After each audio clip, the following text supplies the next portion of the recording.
Hello, welcome to Gut Tales. I'm Emma, and today we are going to talk about how to not care what people think about you.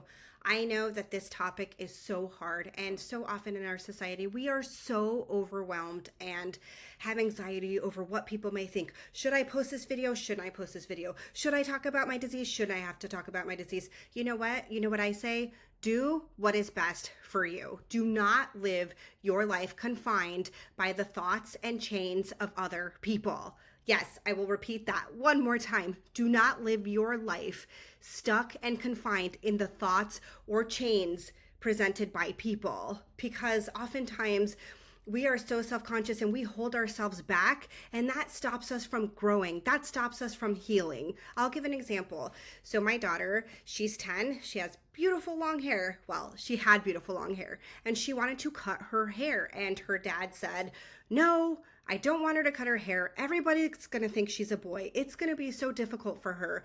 And I thought to myself, hold up.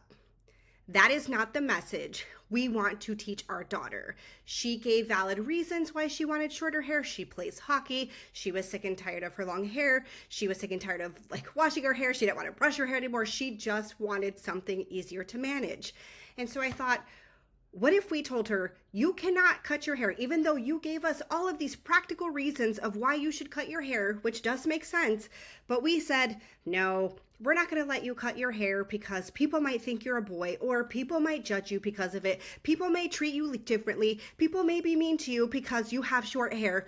What message would we be teaching this 10-year-old girl? And so I said, no, she's empowered. We don't need to teach her to care what people think. This is what she wants to do. It's her choice. It makes sense. It's not something radical like she's 10 and she wants to get a tattoo, okay?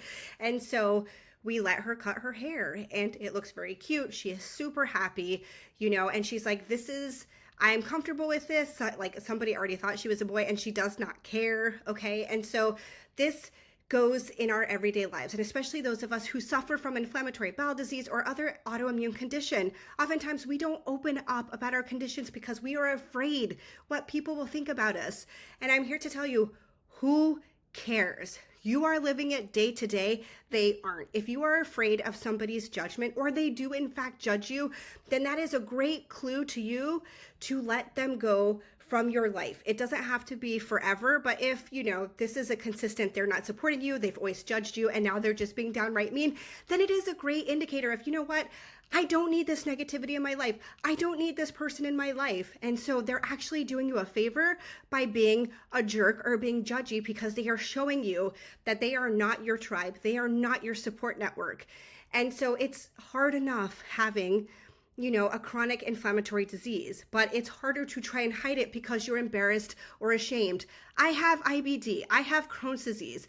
My disease is rough. When I get sick, I have to go to the bathroom anywhere between 10 to 18 times a day. It's bloody bowel movements. It's not pretty. It's miserable. And my entire life stops, and my entire life revolves around a toilet, right? But if I didn't open up about it and didn't say, this is what my day-to-day life is with Crohn's disease when I'm flaring, I cannot go to your party or go meet you at a restaurant or a bar, because I would have too much anxiety and I would constantly be running to the bathroom, and it wouldn't be enjoyable for me. So I'm not going to go just to make you feel better, or I'm not going to go because I'm afraid you think that I'm boring or I'm antisocial or whatever. And I cannot tell you, when I was first diagnosed, I was 23, and so many of my friends did not understand my disease, and I felt isolated. I felt alone. I felt like they were judging me. I felt that, they were like, what's wrong with her? She never wants to do anything.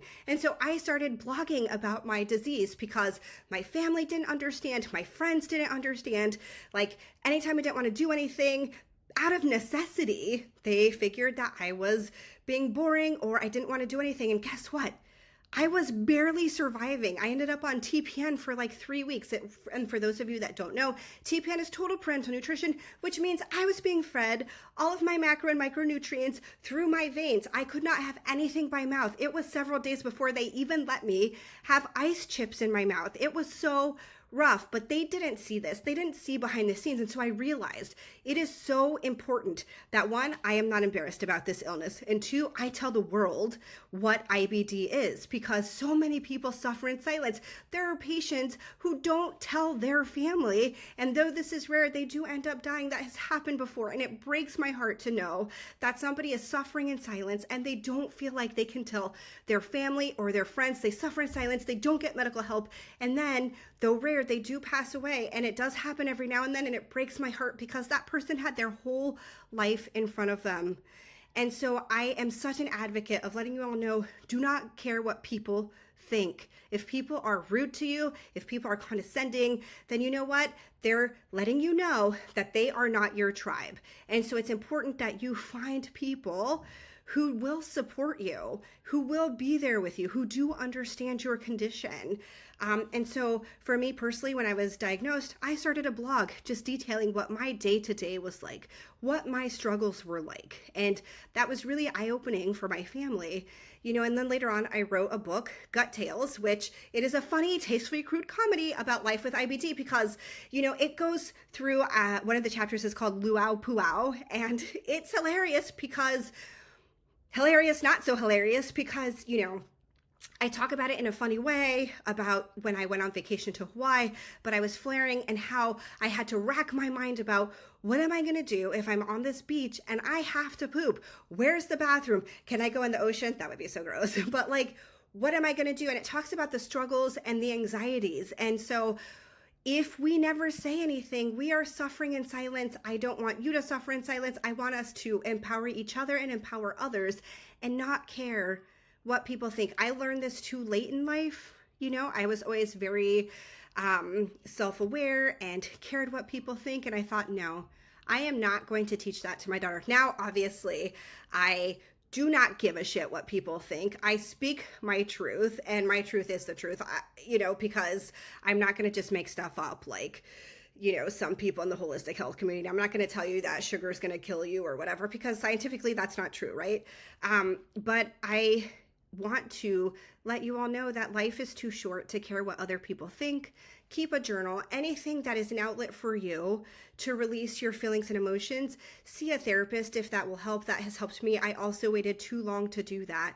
But, empower yourself and speak about your issue, like your chronic disease, your illness, or whatever struggles you're going through in a way you best know how, to be your outlet, right? So for me, I am a writer. I write everything out, on paper. It's out of my body. I get it out onto the paper. I can look at it. If you're a painter, if you're an artist, however you can express what you're going through, then I highly encourage you to do so. But most importantly, do not care what people think. We have one life.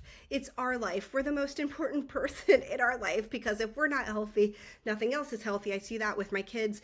When I am not in a good mental state, the entire house suffers. And so I try as hard as I can to do things to keep me as healthy as possible, because I have two little people that depend on me, and I want to teach them to be courteous and thoughtful of others and care about others, but to not let others' thoughts, what they may think of them, or others' issues impact them or their lives. And so I hope this video was helpful. Please, I would love to hear what your struggles are or how you learned to not care what people thought about you. So I'm happy to correspond with all of you. Please leave comments. Don't forget to hit the follow button, and I look forward to connecting with you all soon.